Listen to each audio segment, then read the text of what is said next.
അധ്യായം 17.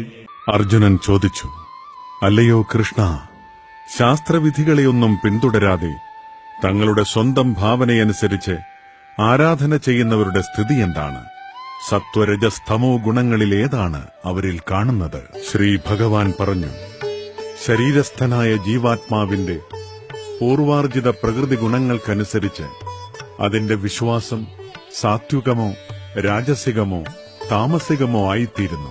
ഇതേപ്പറ്റി കേൾക്കൂ. വ്യത്യസ്തമായ പ്രകൃതി ഗുണങ്ങളിൽ സ്ഥിതി ചെയ്യുന്നതനുസരിച്ച്, അല്ലയോ ഭാരതശ്രേഷ്ഠ, ഓരോ വ്യക്തിയും ഓരോ തരത്തിലുള്ള വിശ്വാസത്തെ വളർത്തിയെടുക്കുന്നു.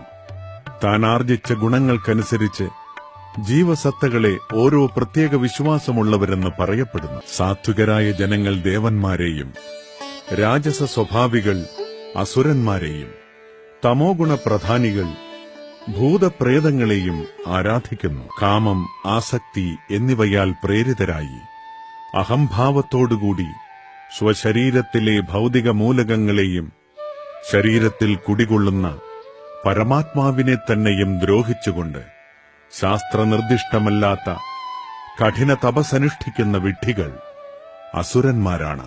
മനുഷ്യർക്ക് ഭക്ഷണ വിഷയത്തിൽ പോലും ഇഷ്ടാനിഷ്ടങ്ങൾ ഭൗതിക പ്രകൃതിയുടെ ത്രിഗുണങ്ങളനുസരിച്ചായിരിക്കും.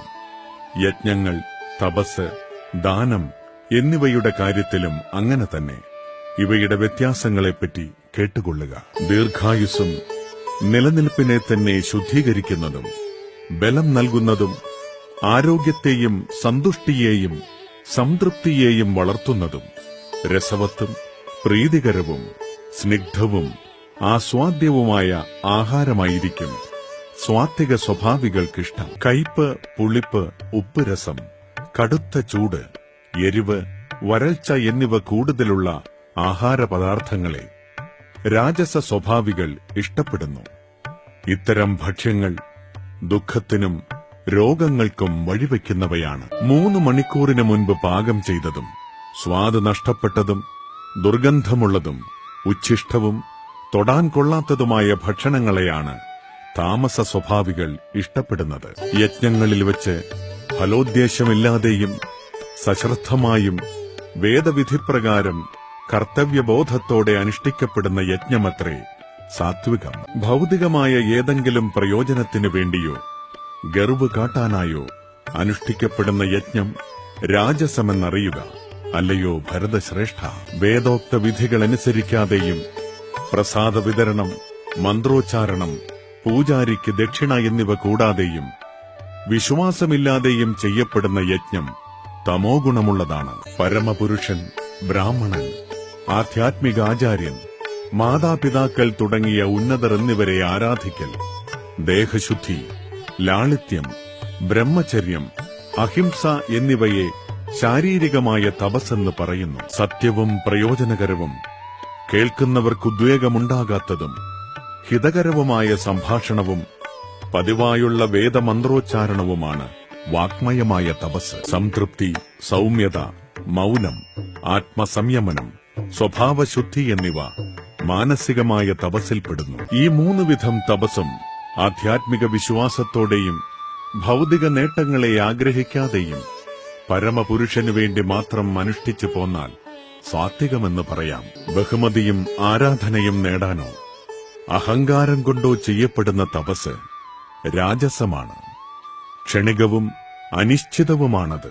മൂഢബുദ്ധിമൂലം സ്വയം പീഡനമനുഭവിച്ചോ അന്യരെ പരിക്കേൽപ്പിക്കാനോ നശിപ്പിക്കാനോ ഉദ്ദേശിച്ചോ ചെയ്യപ്പെടുന്ന തപസ് തമോ ഗുണപ്രധാനമാണ്. കർത്തവ്യമെന്ന ബോധത്തോടെയും പ്രതിഫലേച്ഛ കൂടാതെയും ഉചിതമായ സ്ഥലത്ത് വച്ച് വേണ്ടുന്ന കാലത്ത് അർഹിക്കുന്ന വ്യക്തിക്ക് ചെയ്യപ്പെടുന്ന ദാനം സാത്വികമാണ്. ഏതെങ്കിലും ഫലമുദ്ദേശിച്ചുകൊണ്ടോ പ്രത്യുപകാരം പ്രതീക്ഷിച്ചോ പൂർണ്ണ സമ്മതമില്ലാതെയോ നൽകപ്പെടുന്ന ദാനം രാജസമാണ്. ഉചിതമല്ലാത്ത കാലത്തും അവിശുദ്ധമായ സ്ഥലത്തും അനർഹരായവർക്കും നൽകപ്പെടുന്ന ദാനവും ആദരം കൂടാതെയോ അവജ്ഞയോടെയോ നൽകപ്പെടുന്നതും താമസമെന്ന് പറയപ്പെടുന്നു. സൃഷ്ടിയുടെ ആരംഭം മുതൽക്കേ പരമമായ നിരപേക്ഷ തത്വത്തെ സൂചിപ്പിക്കാൻ വേണ്ടി ഉപയോഗിച്ചിരുന്ന 3 വാക്കുകളാണ് ഓം തത് സത് എന്നിവ.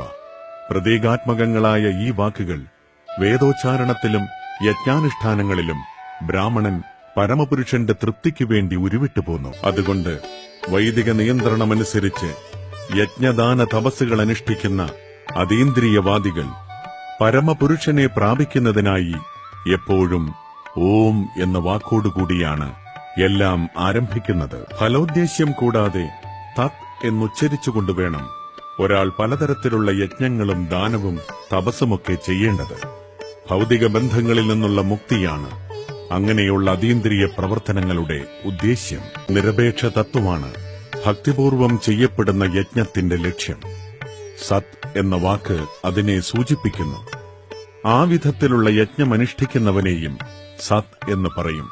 കുന്തിപുത്ര, നിരപേക്ഷ സ്വഭാവമനുസരിച്ചുള്ള മറ്റു പ്രവൃത്തികളെപ്പോലെ യജ്ഞദാന തപകർമ്മങ്ങൾ ഭഗവത് പ്രസാദത്തിനു വേണ്ടി ചെയ്യപ്പെടുന്നവയാണല്ലോ. പരമപുരുഷനിൽ പൂർണ്ണ വിശ്വാസം കൂടാതെ ചെയ്യപ്പെടുന്ന യജ്ഞവും ദാനവും തപസ്സും അസത് എന്ന് പറയപ്പെടുന്നു. ക്ഷണികങ്ങളായ അത്തരം കർമ്മങ്ങൾ ഇഹലോകത്തിലും പരലോകത്തിലും നിഷ്പ്രയോജനങ്ങളാണ്.